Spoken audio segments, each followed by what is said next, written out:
Why should we always look at the fine print? Because the devil is in the details. Or in this case, right in the name. It's in our face, written on road signs and maps in bold print.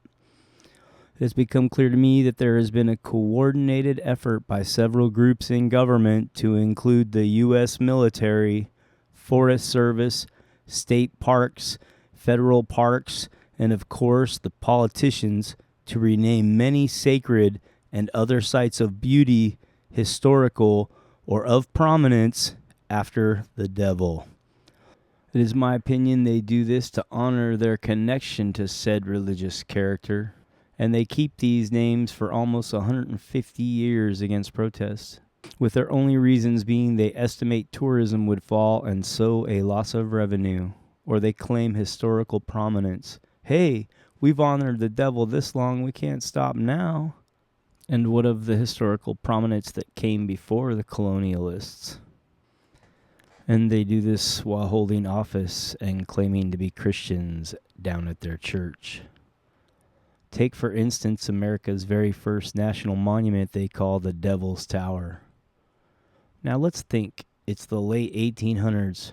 We're all full of ourselves and consider this to be the greatest nation in history, supposedly being built by Christians. And we're going to name our first national monument. Let's get it right. We must put our best foot forward. Oh, hey, I know. How about the Devil's Tower? That's right, numero uno, right out of the gate. Bam! The Devil's Tower. Of course, it was not always called by this name. Natives had no knowledge of the devil until told of it by Christians. In fact, originally more than 24 native tribes, to include the Arapaho, Crow, Cheyenne, Kiowa, Lakota, and Shoshone, had cultural and sacred ties to the monolith. They would converge for special days such as equinox and solstice for ceremonies. They lived in this region and they had their own names for the formation. The most common and widely used during the time of the United States government exploration of the Black Hills in 1855 was Matejo Teepee, or Bear's Lodge. Other names used by natives include Grizzly Bear Lodge, Greyhorn Butte, Tree Rock, and the place where bears live. Most maps from 1874 to 1901 mark this feature simply as Bear's Lodge. The name change happened during this time period, with the information supposedly brought back by an expedition led by Colonel Richard Irving Dodge. According to his book, his expedition sent a small contingent, including geologist and mapmaker Henry Newton, to study the tower. When Newton's group returned, they reported that the Indians call this place Bad God's Tower, a name adopted with proper modification, and so the label Devil's Tower was created. No records indicate that natives associated this place with bad gods or evil spirits. In fact, it's the opposite. It is suspected that a bad translation led the men to confuse words for Bear and Bad God Lodge, although the English maps of that time period called the tower Bear's Lodge.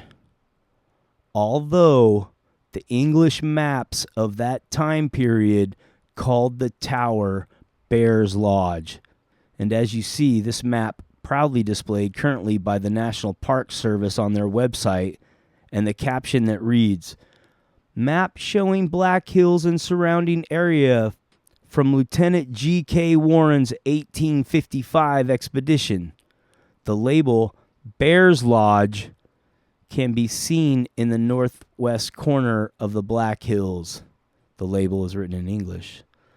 So the map they were using in 1855 in English says Bear's Lodge, but 51 years later in 1906 they named it the Devil's Tower because of a bad translation, essentially blaming the natives. So we see this name was no mistake. It was not a bad translation. This name was a deliberate name change by the U.S. government. We will see if a pattern for blaming these names on others develops at other sites. Oftentimes, the native spiritual leaders have declared the name Devil's Tower an insult and have proposed to government the removal of the name. Obviously, they are continually denied.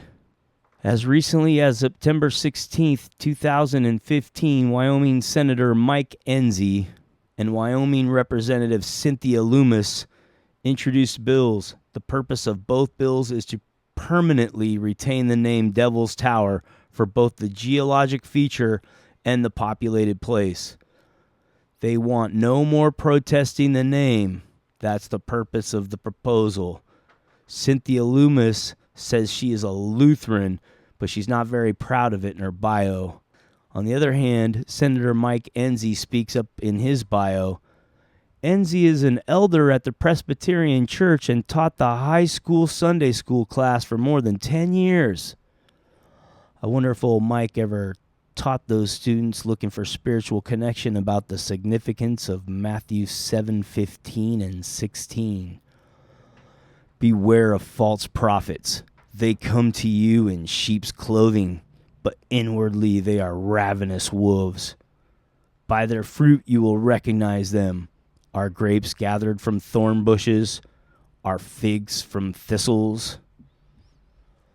What is the fruit of a supposed Christian leader who says the name devil must be retained for all time?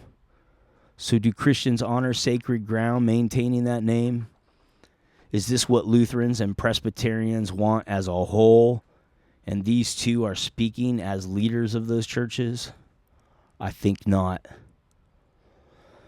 At the nationalparkservice.org, they are very extensive about the tower's geology, native ties, historical and modern information. I found some highlights.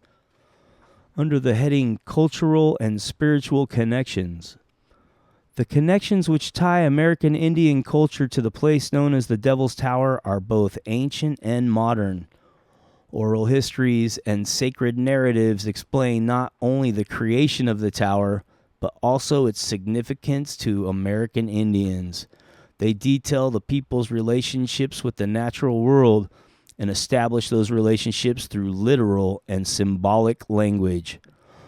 At Devil's Tower, they fasted, prayed, left offerings, worshiped the great mystery, the essence of Lakota spiritual and religious life, and performed sweat lodge ceremonies as Lakota pray for health, welfare, and personal direction. One healing ceremony is known to have been performed at Bear's Lodge, conducted by healing shaman, the Great Bear, Hu Numpa, imparted the sacred language and the ceremonies of healing to Lakota shamans at Bear's Lodge. In this way, Devil's Tower is considered the birthplace of wisdom, except for that it was called Bear's Lodge when it was the birthplace of wisdom. White Bull told of honor men among the people who went up close to Devil's Tower for 4-day periods, fasting and praying. There they slept on beds of sagebrush, taking no food or water during this time. Once, 5 great Sioux leaders, Sitting Bull, Crazy Horse, Red Cloud, Gall, and Spotted Tail, went there together to worship. The National Park Service goes on to say, "It is important to note a key difference between American Indian religions and many other contemporary religions. A sense of place dominates the religion of American Indians, as opposed to a sense of time that dominates many Western religions. Instead of a focus of events and the order in which they are presented, American Indian religion focuses on a place and the significant events that are connected with that location. Although Western religions have their important places, they do not hold the level of sacredness associated with the important places of the American Indian religions." So the National Park Service and the government as a whole knows just how important these sites are to natives. And my guess is most Americans feel much the same of their sacredness. Yet they have quite successfully forced this name on us. Well, here is something I found incredible. Again, in the Park Service own words, under the heading, about the name. The names we give to places do more than provide labels for a map. A name represents the meaning which a place holds to a person or group. It helps us to remember what a place is, who lives there, and why it is important. It identifies the significance of an area's history. I tell you what, if you haven't grasped just how insane that name sounds in the light of these words, try this. Every time they say the name or the pronoun it referring to the name, let's put in devil. It goes like this. The devil is more than just a label for our map. The devil represents the meaning which the place holds to us as a people. The devil helps us remember what the place is. It is he that lives here and why this place is important. The devil identifies the significance of the monolith's history. So they are literally saying the devil lives there. And if you are saying, so what, or that this is an isolated case, well, hold on. It's by far from it. And you probably know where the devil lives near your home. Like where I grew up in Central California near Mount Diablo State Park. Mount Diablo, or Mount Devil. It's really one of the only peaks most of us know by name in a relatively flat area. Some say it has one of the best view sheds in the world. It does have one of the best in the western states. Countless peaks in California are taller, but Mount Diablo has a remarkable visual prominence for a mountain of such low elevation. Its looming presence over much of San Francisco, the Bay Area, the state capital, the Delta River complex, and the Central Valley where the food supply is grown. Mount Diablo is sacred to many California Native American peoples. According to Miwok and Ohlone mythology, it was the point of creation. About 25 independent tribal groups with well-defined territories lived in the East Bay countryside surrounding the mountain. Most had names like At the Dawn of Time or High Point of Creation. The conventional view is that the peak derives its current name from the 1805 escape of several Chupcan natives from the Spanish in a nearby willow thicket. The natives seemed to disappear, and the Spanish soldiers thus gave the area the name Monte del Diablo, meaning thicket of the devil. So let's get this. Spanish soldiers gave the mountain where I grew up its current official demonic name. And they too blamed it on the natives. They were attempting violence on. And home field advantage is well known to anyone engaging in warfare. What I mean is, when a local knows any area, they are likely to disappear when you chase them. I reluctantly went to church when I was a boy. I don't remember anyone putting it together, anyone protesting. I do remember a blinking red beacon that flashed all night long on top, built by Standard Oil, that was known as the Eye of Diablo. So all night long the devil keeps watch from his mountaintop, and it can be seen for hundreds of miles. This stuff, like blinking lights, highway and billboard signs, these names and metaphors sink into our subconscious, but our conscious isn't making much of it. Those that rename things know this very well. One conscious protester was a Christian, and he petitioned for a name change on the grounds it offended his Christian beliefs. He also claimed Diablo as a living person and so banned by federal law for the use as a name.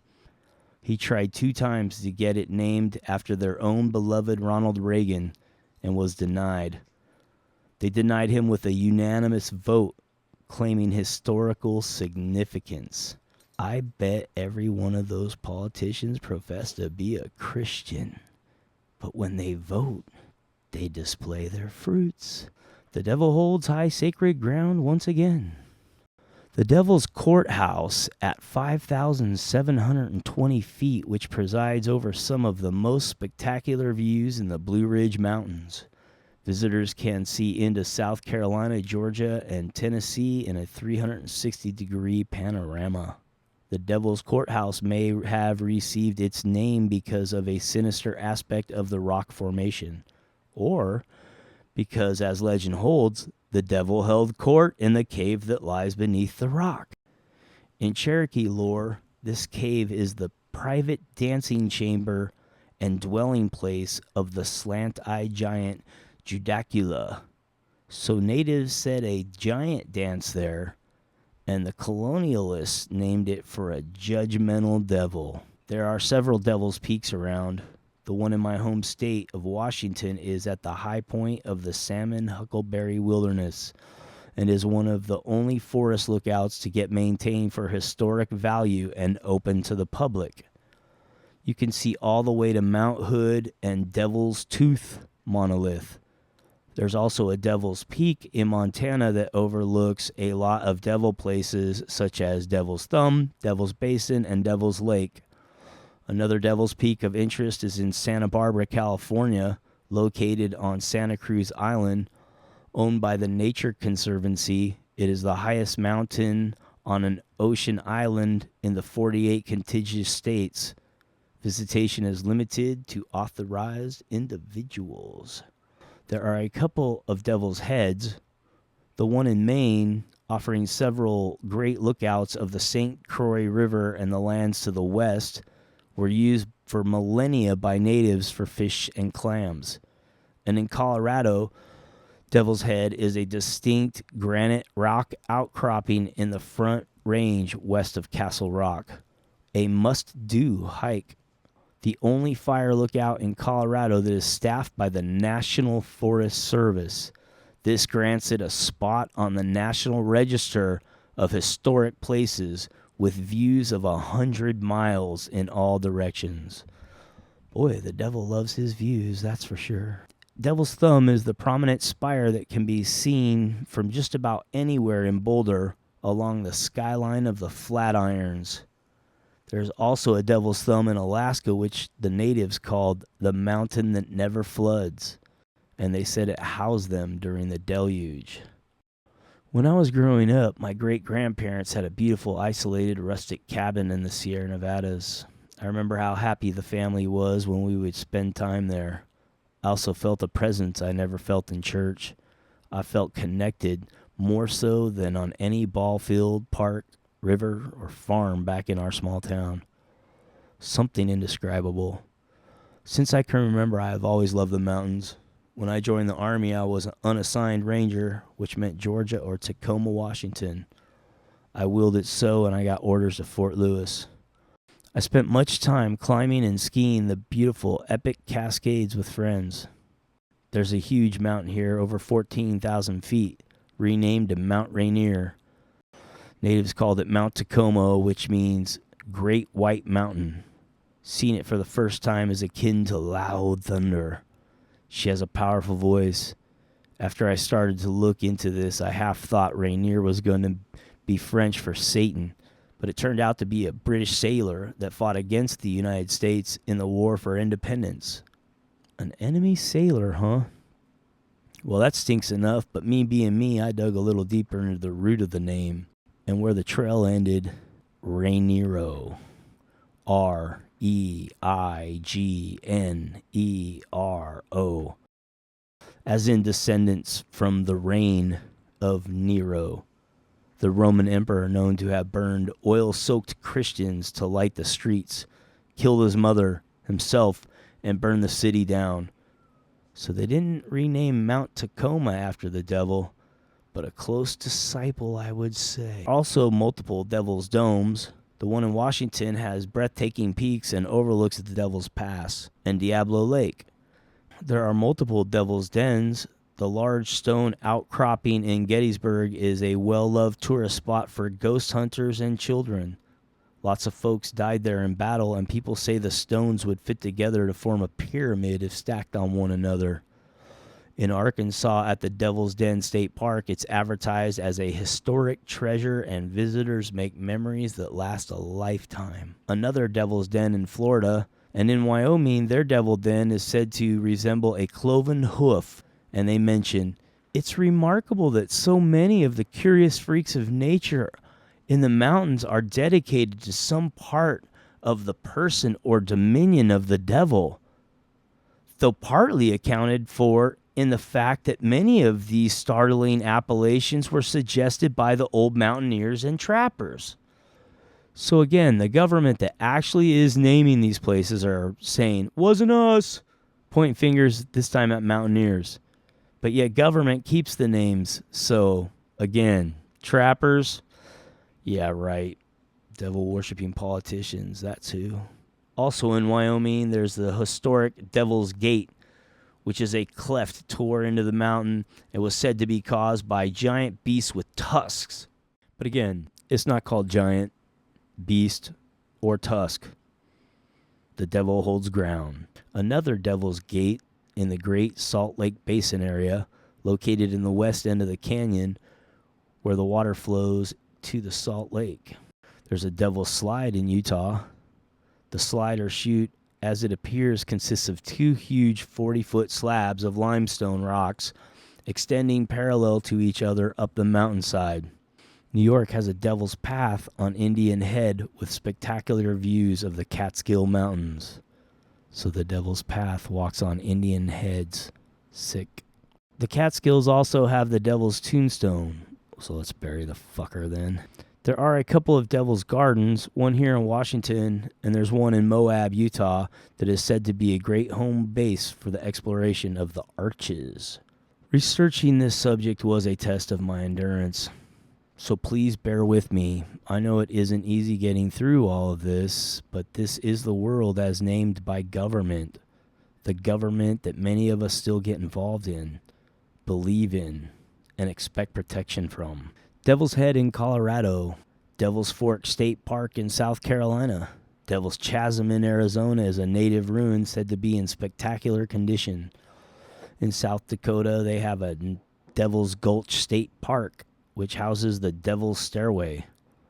I suppose for when he likes to have some of his minions to the surface to show off his houses with all these killer views. Wind Cave National Park, South Dakota has Devil's Keyhole, Devil's Pothole, Devil's Pot Hook, Devil's Punch Bowl, and Devil's Lookout.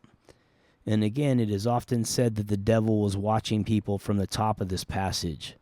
The devil's always watching us, folks. That's what they want us to subconsciously believe. Also, there's a Devil's Sinkhole State Natural Area in Texas, a sacred place by native peoples.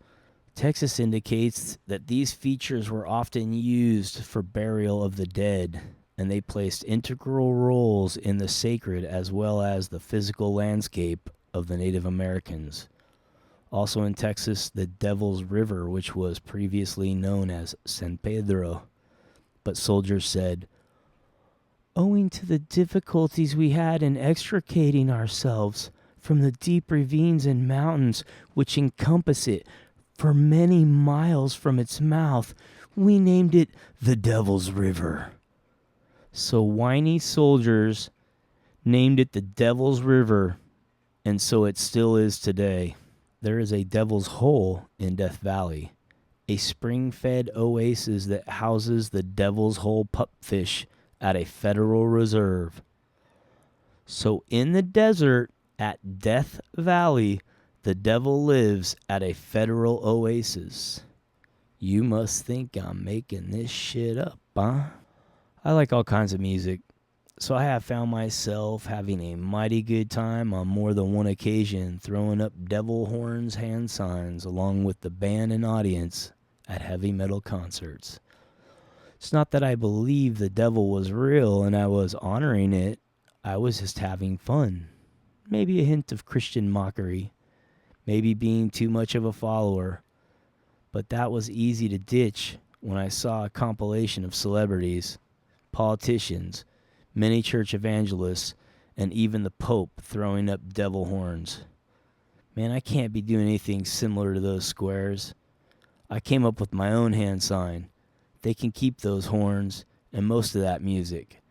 I'm moving forward for reals. None of your fake change every 4 years. Illinois has the Devil's Backbone State Park, a limestone ridge atop the Mississippi River, another 100-foot tall rock named the Devil's Bake Oven. There's also a Backbone State Park in Iowa. In Minnesota, the beautiful Devil's Kettle Waterfall. At Niagara Falls in New York, the Devil's Hole State Park overlooks Devil's Hole Rapids with spectacular views. At the Devil's Hop Yard State Park, they ask, could the holes in the falls be the work of the devil? Tale focuses on the potholes near the falls, which are some of the finest examples of pothole stone formations this section of the country. I guess they haven't driven on I-90. Perfectly cylindrical, they range from inches to several feet in diameter and depth. To early settlers, the potholes were a great mystery that they tried to explain with references to the supernatural. They thought that the devil had passed by the falls, accidentally getting his tail wet. This made him so mad, he burned holes in the stones with his hooves as he bounded away. Blaming the settlers, huh? Virginia has the Devil's Bathtub State Park. Oddly enough, the waters are very cold. So you can get ice water in hell at the Devil's House.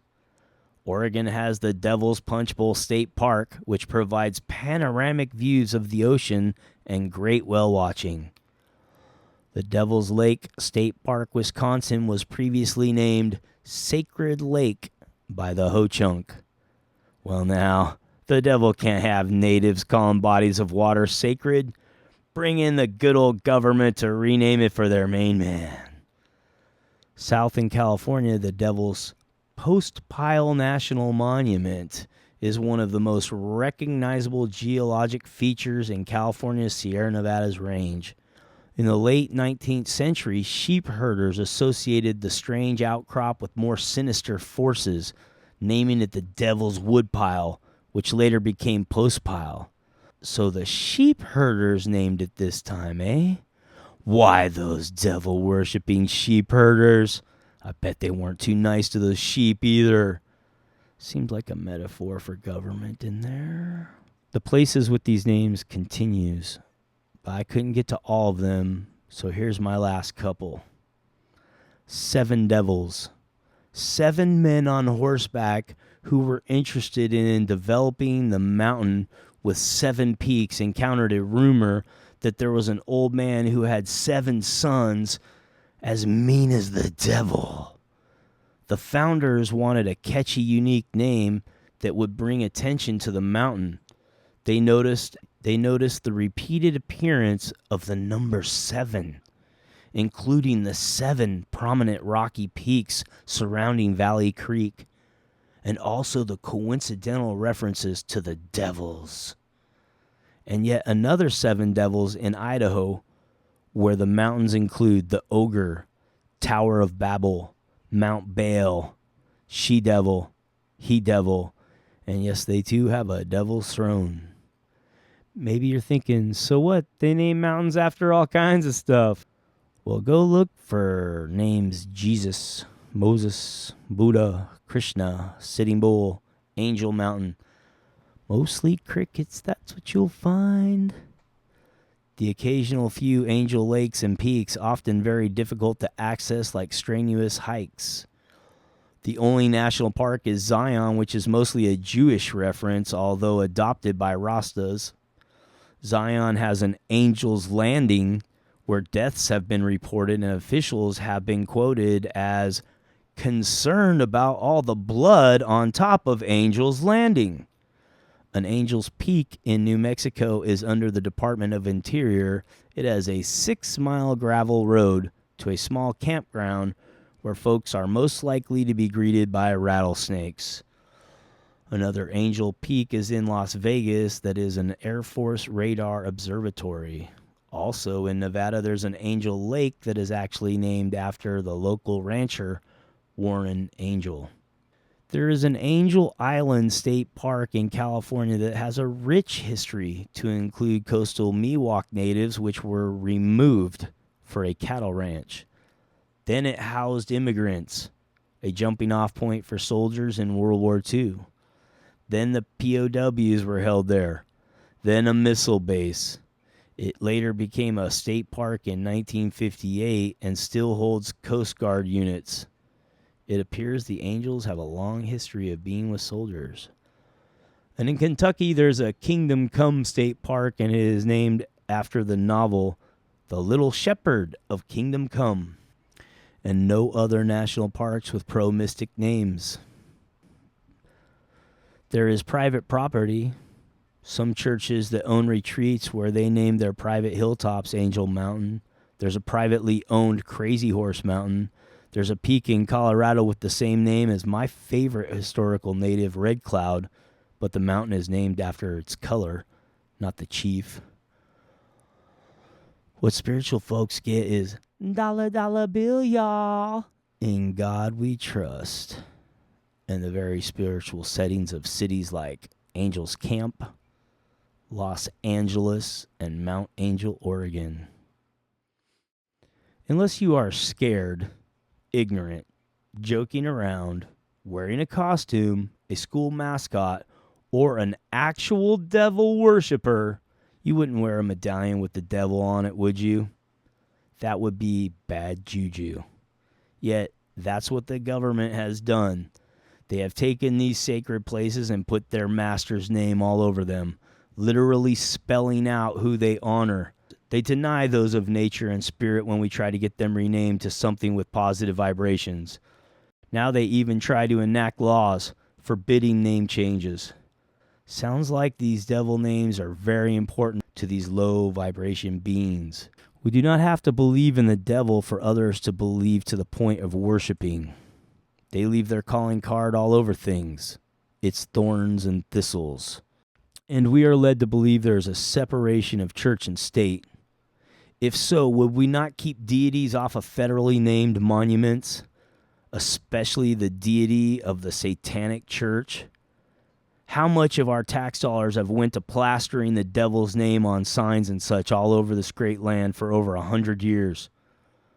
There should be no national anything named after evil deities. There should be no nothing named after or by Spanish or any other soldiers or politicians. The only people that should be okay with this are actually devil worshippers. The entire rest of us, no matter your religion or if you are agnostic or atheist, we should be united. We should demand no deities on our lands. Fuck your fake bad translations. You know what devil means.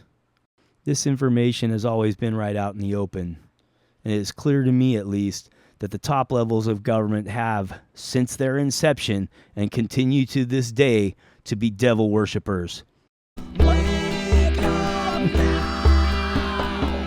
Wake up now! Wake up now!